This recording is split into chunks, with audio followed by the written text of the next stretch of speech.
reason your AI scenes take so long to make is because you're using the wrong workflow. This is what a lot of creators on social media make it look like. Cinematic video in 5 minutes. Write one prompt and somehow you have a finished scene. But both you and I have tried making something good with AI and know this is not true. The face drifts, the location changes, the lighting changes, the style changes, and suddenly you're jumping between ChatGPT and AI generators, trying to explain the same idea over and over again. That is the real problem. You're spending time on the wrong things.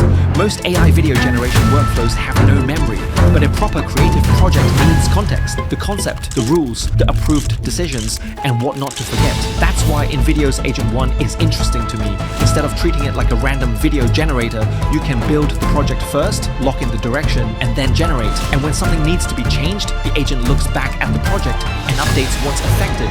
That is what actually saves time, not because serious AI films take 5 minutes, but because you stop wasting hours re-explaining. Comment, break down. I'll send you the workflow I use to turn ideas into final videos.